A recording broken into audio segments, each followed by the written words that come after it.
next item on the agenda is probably why half of you are here, which is to hear our lobbyist report from Doug Levy. As Bob mentioned, Doug is retiring at the end of this year. And I also want to introduce Trevor Justin. Doug's going to do a good job introducing him just so you have a face with the name. And with that, I think we will try to go live with Doug Levy on the Zoom. And Doug's going to give you just a quick overview of when we say, you know, legislative, what that means, what we're working on, give you a quick little view of our 2022 successes, and then of course, dive into the meat on our 2023 priorities. It's a big list. It's too big of a list. We tried to cut a page out of it. We couldn't. As voters, as passionate people about what we do, we left it the way it is. And we're going to do our best to get some of you awesome people in this room to help volunteer and people with your clubs to help us work on these things. So with that, I am going to keep talking about RBAW. It's funny, a couple people already in this room have come up, and I won't use their names to embarrass them, but have said, oh my gosh, what you guys are doing is amazing. I've got a little bit of free time in my schedule. Is there any way I could help you? I love some of these issues. Here's one that I'm passionate about. I'd love to do anything I could to help. That is exactly what we're looking for. Be it a volunteer on an issue, a board member, if you'd like to join our board of directors, if you have a little bit more time and think that you actually want to look at being an officer as a part of RBAW. As Bob mentioned, we're going to work hard to get an executive director. Work with our yacht clubs to upgrade their memberships, get the funding we need to do that. But even if it's just a little bit of time, maybe you have 5 to 10 hours a month, maybe you have 5 hours a month, you can down. I mean, that's all it takes kind of to lean in on some of these issues. So I can tap dance. Oh. Okay. With that, I will hand it over to Doug Levy. So good afternoon, everyone. Thanks for putting up with me zooming into you. I had intentions of getting there this morning, and then I had a little medical issue I had to deal with. So so forgive me for being virtual with you. First of all, I want to start off the start of my PowerPoint, as you can see, says Doug Levy and Trevor Justin. I think we ought to change it to Doug Levy and especially Trevor Justin, because as of the end of this year and the beginning of 2023, we'll be doing a handoff to Trevor, who's going to be your lobbyist going forward.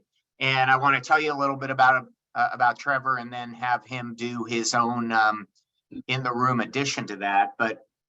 But Trevor's an old soul already, and he's just entered his 30-something. So he's already got 8 full years of lobbying at the state legislature, which is pretty impressive, going all the way back to his time when he was a student at Central Washington University. So you're getting someone who's young and hungry and yet seasoned at the same time. From Central, he started working in Olympia. He was with the State Medical Association. He then worked for 2 lobbying firms, one called Gordon Thomas Honeywell, and another one that's a little more well-known nationally, Strategies 360. And now he's, as we say in the business, hanging out his own shingle. And so RBAW will be one of Trevor's clients as he goes forward and starts up his own operation, working side by side with his dad, who's been in Olympia for many years and spent many years working for then Governor Gregoire. So many of you have had the opportunity to meet and talk with and get to know a bit Trevor Justin, but I'd like to reintroduce Trevor and see if he wants to make any opening comments before we sail into this PowerPoint. Yeah, thanks, Doug. Appreciate it.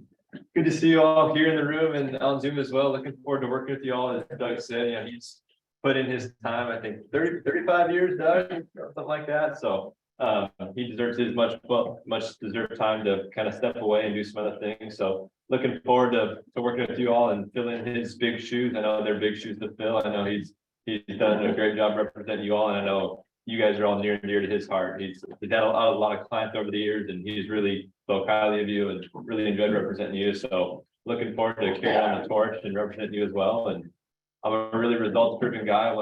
I know we have a big legislative agenda, but looking forward to working with all the stakeholders and you all to accomplish everything we can. And got that Lake Bay Marine, a lot of other things we can hope to accomplish in 2023 and beyond. So looking forward to working with you all, and feel free to ask me any questions. I'll give you my contact info, email, phone, whatever works. So looking forward to meeting you all. Thank you. So I think Andrea is going to be my my slide advancer here. And the first thing we wanted to do for all of you this afternoon is, before we start diving into 2023, we wanted to just take a step back and talk about some of the things that together we've accomplished over the last few years. And I love what I heard the folks from Wagner's Guide talking about with expanding that voice of recreational boaters. And I really appreciate what you all have distilled this down to in terms of advocacy and awareness and preserving and expanding boating in the state of Washington. And if you look back and think not only within Olympia, but beyond the hallways of Olympia at some of the things we've accomplished together, it's really pretty cool to reflect back on it.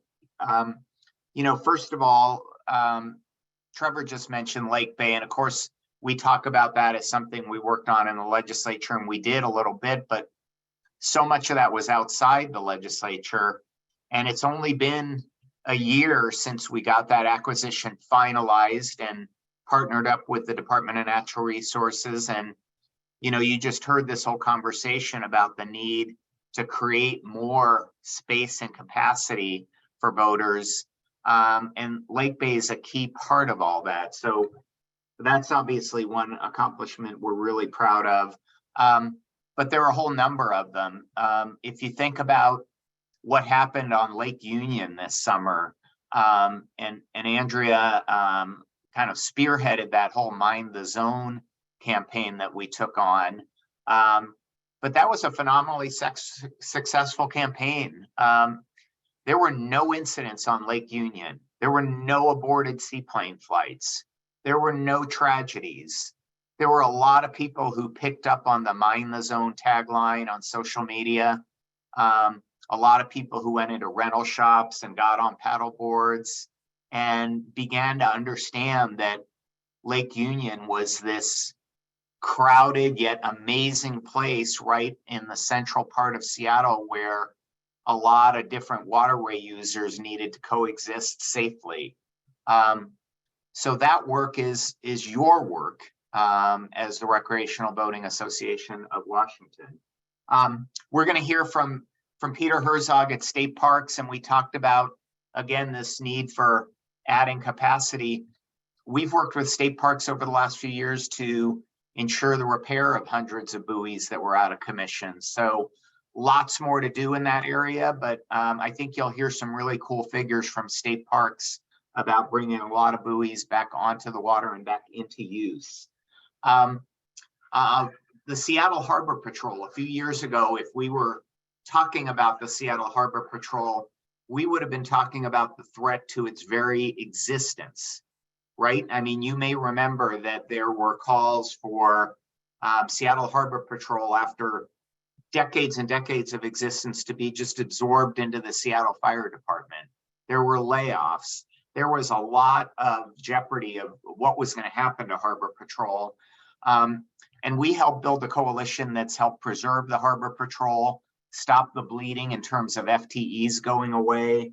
And then between our coalition meeting with the new mayor, Bruce Harrell, and one particular council member, Dan Strauss, heavily lobbying the mayor, Harbor Patrol actually got a little healthier in the budget that the Seattle City Council just passed.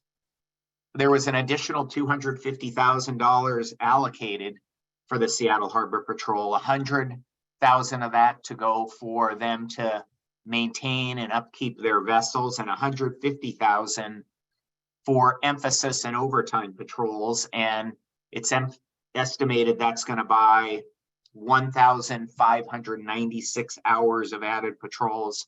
in high traffic areas and during summer months.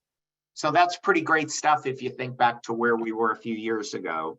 And I think of the Harbor Patrol, I also think about these areas like Andrews Bay. Again, many of you in the room and on the Zoom might remember that 2-3 years ago, there was a very loud hue and cry from the Seward Park neighborhood that they didn't like a lot of the noise and partying coming from some members of the boating community. We know that's a distinct minority and a small number, but at high volumes and lots of decibel levels, and there were calls to just shut down Andrews Bay to boating altogether, that we and the Northwest Marine Trade Association and others resisted.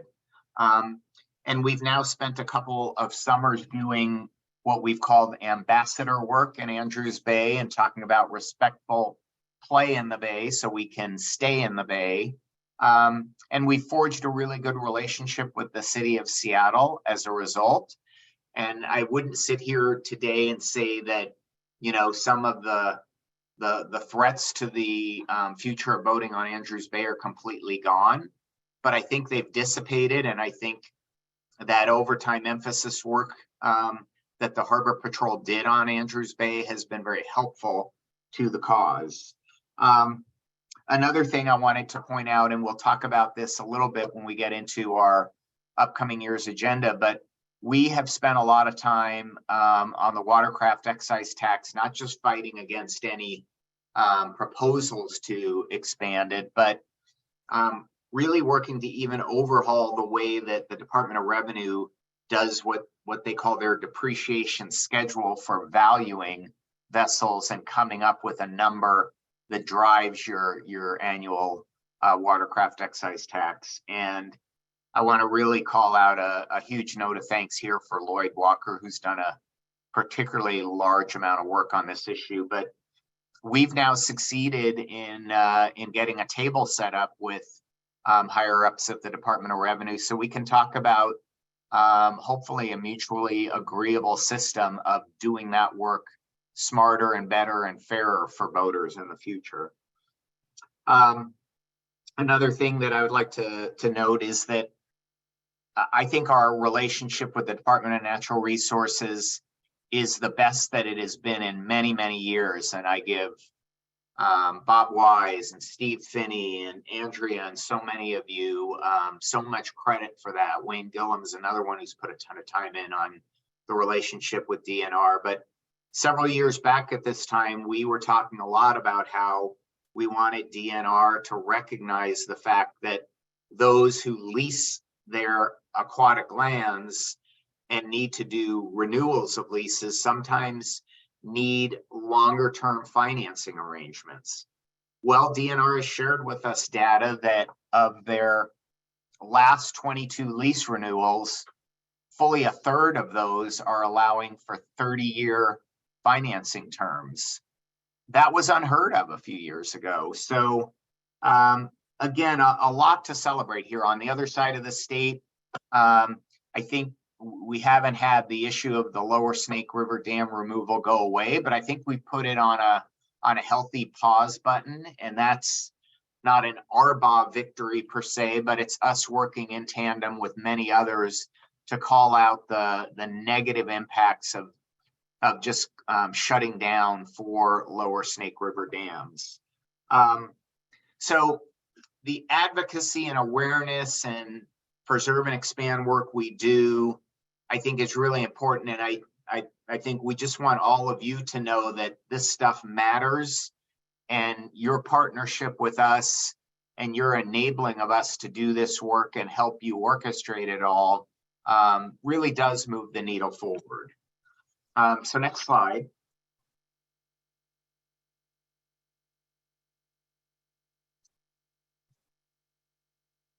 So when we talk about advocacy, again, as we were saying, our advocacy work has really broadened. It's not just in Olympia and in the state legislature, but there are regulatory issues, not just with our work with state agencies, but also at the local level with Seattle, also at the federal level. I think we've had some exchange of information regarding events in Florida, for example. We talk a lot with our friends at Boat US, and Boat US has put in some financial contributions to RBAW, which we've appreciated.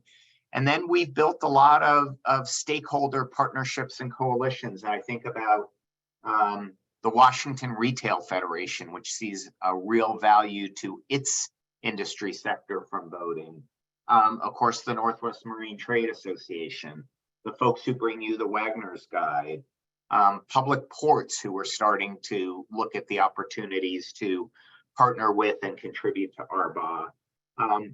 Even the environmental group Puget Sound Keepers, which is at various times over the years knocked heads with recreational boating and the recreational boating sector, is teaming up with us on a pump out capacity issue in the legislature, which we'll talk about in a moment.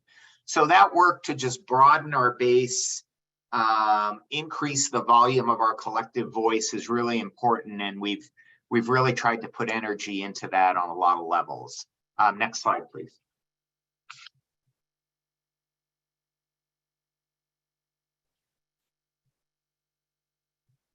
So getting into the state legislative priorities we propose for you. Remember, we're going to show you legislative and regulatory priorities and then look for a vote of the membership at the end of this presentation. So starting that out, on Lake Bay, there's actually a three-part funding request that's in the works here. First, with the Department of Natural Resources as the lead, there's an effort to get $1.7 million out of what's called the Boating Facilities Program, grant program for improvements to parking and uplands area and docks and the like at Lake Bay. Secondly, DNR and its agency budget is asking for money to remove an underground storage tank that is not safe at this point, is not environmentally fit to continue. And then lastly, we will be seeking out about a $1 million earmark in the legislature. They call it the Local and Community Project Program through the Department of Commerce. But Trevor and myself have already started the work of reaching out to legislators who could sponsor that kind of a request. So that's very much on our list. I hinted before about pump out capacity. For us in the recreational world, one of the main limitations is we don't have nearly enough mobile pump out capacity. That is certainly our top focus. But we also know that on the commercial vessel side, tugs and barges are going to be newly subject to no discharge zone regulations beginning in May 2023. And aside from a very limited commercial pump out facility in Bellingham, they have very little capacity to rely on. So we and the Northwest Marine Trade Association and the American Waterways Operators, another partner, and Puget Sound Keepers are teaming up to ask our friends at the state legislature to match some money that comes through from the federal level and put in $2 million of state money for mobile pump out expansion, some commercial vessel capacity, an updated needs assessment for pump outs and the like. And then on Lake Union, I really gave some loud applause to the Mind the Zone campaign. And we knew from money in the 2022 budget that there was only a one-year allocation to both onshore and on water work for education and awareness on Lake Union. And so we knew that beginning in July 2023, we were going to need to seek funding, and we wanted to start out with the city of Seattle. And we faced some real challenges there because as the city of Seattle budget was being put together, I think you all started hearing about layoffs at places like Amazon and Microsoft and Google and Redfin and Zillow. Most of those are either Seattle-based companies or have an enormous employee base in Seattle. And so between that and a real slowing of the housing market, Seattle started leaking a lot of holes in its municipal budget, to the point where city council members who were sponsoring amendments, and Councilmember Dan Strauss was one of them, sponsoring an amendment for us to add $150,000 a year of new mind the zone money. They were told to put those amendments away. Well, through our partnership with Councilmember Strauss, he didn't completely put his amendment away. He said, I'm going to see if I can find some things in the couch cushions for you guys. And so at the end of the day, in the final days before the budget got approved and finalized, Councilmember Strauss, working with his colleagues in the mayor's office, was able to secure $62,000. So that gives us a little bit of a start on that July 2023 forward work. It enables us to go back to the mayor's office next year and see if we can add to that a little bit. It enables us to approach private partners, REI being a prime one on our list. And we think it enables us to go seek some incremental money from the state legislature. That may be something on the order of $100,000 or so. But we feel like we had earlier told you in drafts of the legislative agenda, we wanted to start with the city of Seattle and have a fallback to go ask the state for additional money if need be. And we think we're at that point. Next slide, please.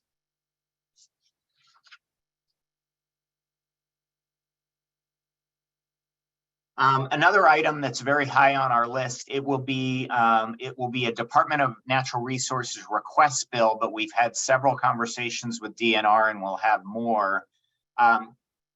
Just as the Department of Natural Resources has an existing program for removing and getting rid of and recycling derelict vessels on the water, it would like to have that kind of a program for derelict structures that are dilapidated and abandoned within its aquatics lands. And so DNR is asking for both authority from the legislature to establish that kind of a program and money up to about 20 million across the capital and operating budgets to enable it to clean up derelict structures on a few existing marinas. And so we had general support for that bill when DNR brought it to us, but we asked them to make improvements in 3 particular areas. First, we said we want to have specific language in that bill that when there are operators who help with making some of these derelict structures, getting cleanups, getting improvements, that there should be mitigation credit for needed federal permits that they may have for upgrading facilities. That's now in the bill that's going forward. Secondly, DNR had some language saying that they could partner with local governments on acquiring derelict structures. And we said, hey, why don't you broaden that so that nonprofit organizations like, say, the RBAW Marine Parks Conservancy could be a future partner in some instances. That has been added to the DNR's bill. Thirdly, the DNR wanted to have an incentive portion of this bill where for those that are doing renewals of leases and trying to either upgrade or replace structures, that they could get some incentive money. And in the bill, they had that at about 2 million. And I think when I took that back to our folks who have experience dealing with marina upgrades, they said 2 million is just not going to buy very much. We asked DNR to up that number. We're still waiting to hear back on where they've landed on that part of the bill. But that's one we see some reason to support across a number of fronts. This next one, we've talked about this before. We don't know if there will be 2023 efforts to increase or add to the watercraft excise tax. If there are, we have a longstanding policy of saying hell no. And in 2021, when there was a proposal to double the watercraft excise tax in the State Senate Transportation Committee. We're very proud of the fact that we and NMTA and others got a lot of people activated and got 16,000 plus email messages in strong opposition to that idea, which was then abandoned. So we have that on our watch list. We also had an idea from a former president, Steve Greaves, who said, you know, as we keep looking at things like the watercraft excise tax and how much the state gets from us versus how much we get back, we should refresh an old study that was done by the Joint Legislative Audit and Review Committee, known as JLARC. We should take that 2010 study and refresh it. It might be useful to us with updated data. So Trevor and I have met with a few legislators already and asked them about putting a little bit of money in their operating budget to direct JLARC to update that 2010 study. And I'm really pleased to tell you that when Trevor and I met just a couple of days ago with Senator John Braun, a voter from the Centralia Chehalis area, he said, I'd be happy to help with that. And so we know we're going to be able to work with him at the very least. He's the Senate Minority Leader in the state Senate. So we've got to cost that one out and take it forward. But I really want to applaud Steve Greaves for bringing that idea to us. This next one I'm going to come back to, but we've gotten some late breaking news about what the Department of Fish and Wildlife would like to suggest for new expanded buffers about how close recreational boaters can come to the southern resident killer whales, what we think of as the orcas. So that's one of those things where we just want to tee it up for a bit of discussion among you. I will come back to that as soon as we finish the PowerPoint. Next slide, please.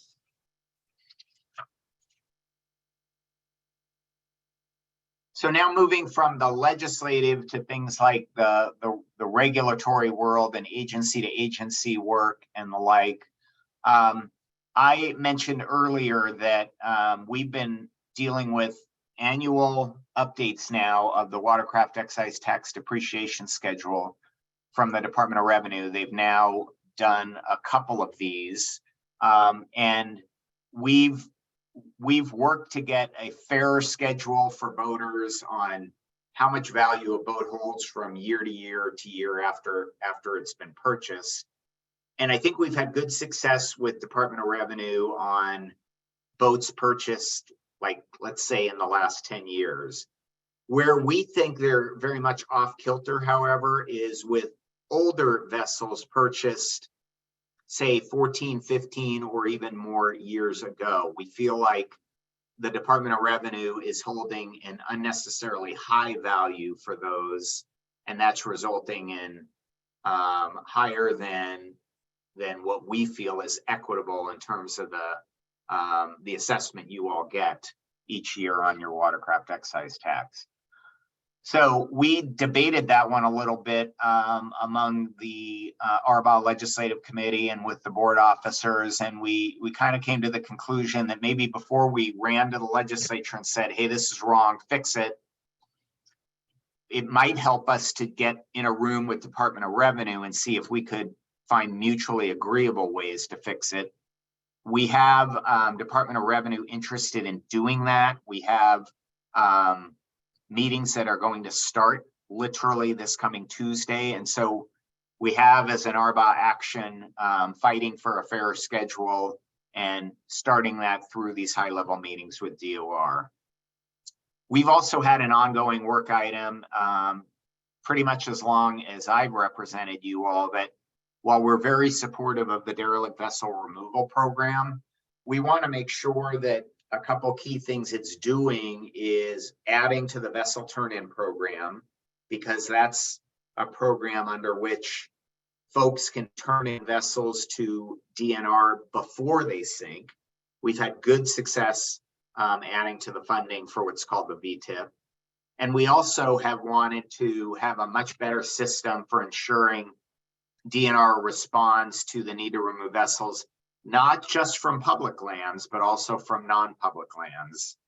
And if none of you have talked to, say, Jordan Glidden yet about this with Elliott Bay Marina, Jordan is a prime example of a marina operator who can tell you, what a pain in the rear end this can be when vessels are discarded within his marina area, and then all the hassle factor on getting rid of them.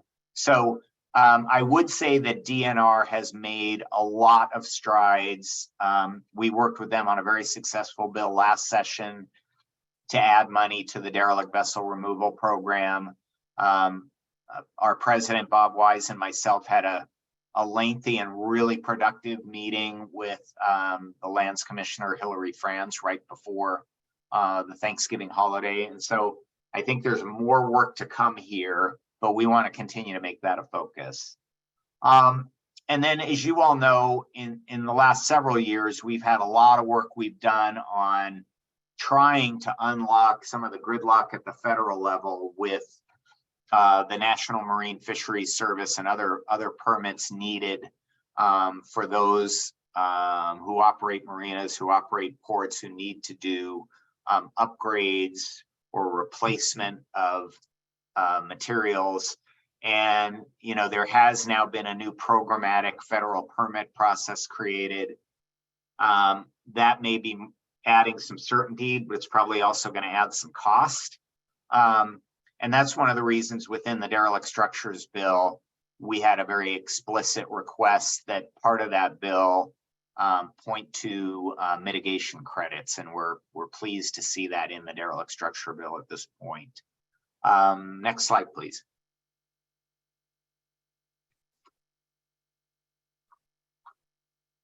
And then obviously, and again, hearing the conversation that you just had and the presentation you just had from the good folks who put the Wagner's Guide out there, we want to grow capacity for recreational boating in this state. And that's meant everything from working with state parks on buoys, and you'll hear from Peter Herzog in just a bit, to working with DNR in terms of the aquatic lands.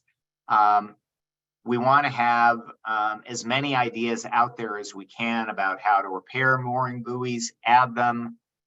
We've brought forward the idea of stern tie pilot programs that have had some success across the border with our neighbors to the north in Canada.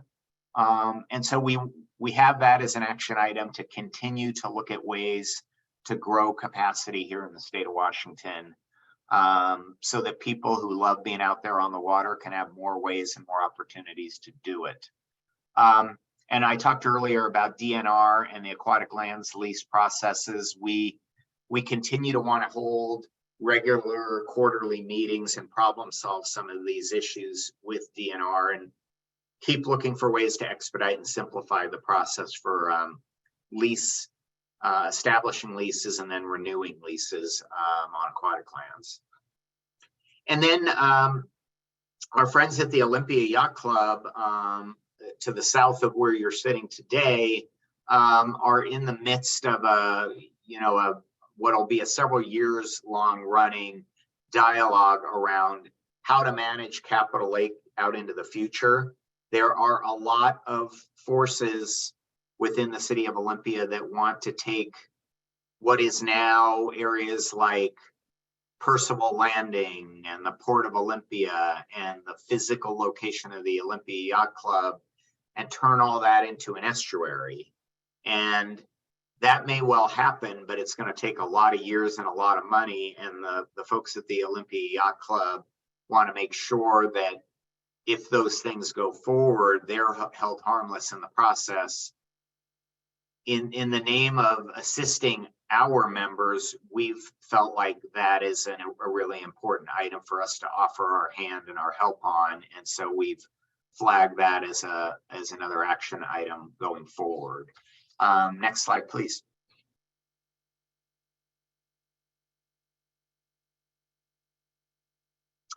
And then a few local initiatives that you heard me mention earlier. First of all, we know the work is not done with Seattle Harbor Patrol. I I touted the $250,000 in the mayor's budget earlier. I would be the first one to tell all of you that's not a panacea. And we would like to get both the number of FTEs working with Harbor Patrol and the number of boats that Harbor Patrol can deploy in the water at any one time to be on the upswing and not just staying static. Back in the day, Harbor Patrol was created to have equipment to patrol Puget Sound and Lake Union and Lake Washington, and that meant at least 3 vessels in the water at any one time. That's almost unheard of for Harbor Patrol to have in this day and age. We feel like we have a continual mission item here to work with the coalition to help them get back to that. Andrews Bay, again, we don't think the work is done of how we defend the recreational value of Andrews Bay and what a jewel it is for boating. So that may take the form of, less direct RBAW efforts and more volunteer efforts in the future, but we feel like we need to keep our hand in that one. And then, as I said earlier, continued funding for Mind the Zone, where we had such great success this past summer. We'll get ready to start work next summer, but we know additional funding is going to be needed, and we think it's important to seek a little bit of that from our friends at the state legislature. Next slide.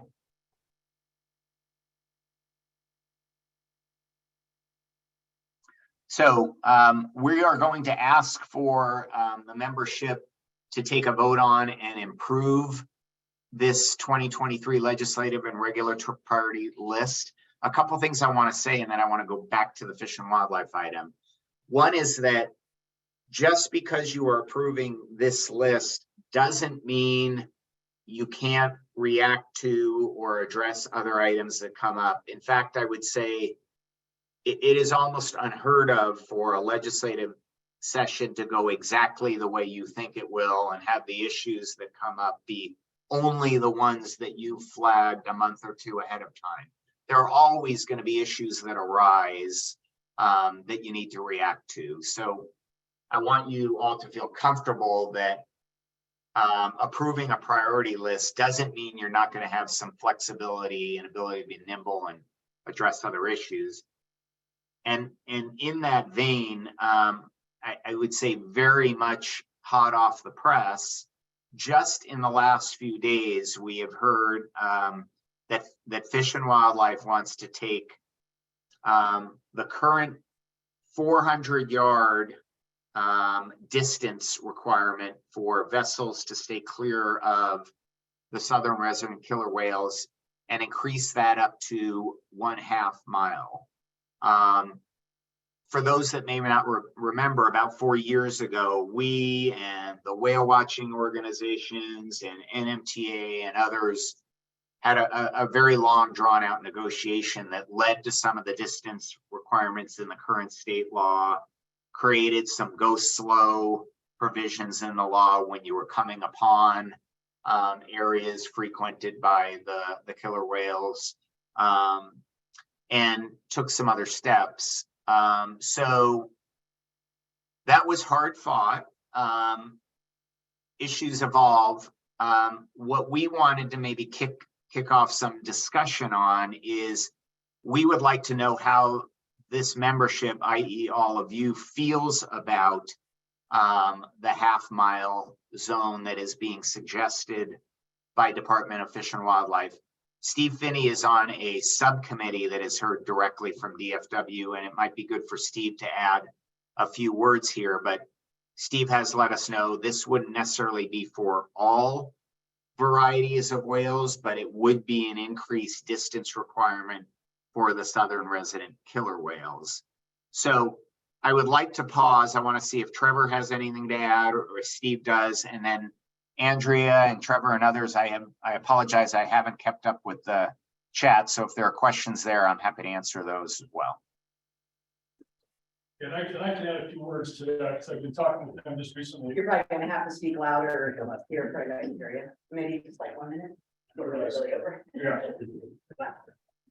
Okay, so I am part of that committee in constant contact with Fish and Wildlife around this, and they came out with this report saying that they've had some conflict around the commercial whale watching vessels having to stay away and the recreational boat vessels being closer and how you regulate it and all this. And they came out with this 1,000-yard buffer for all southern residents.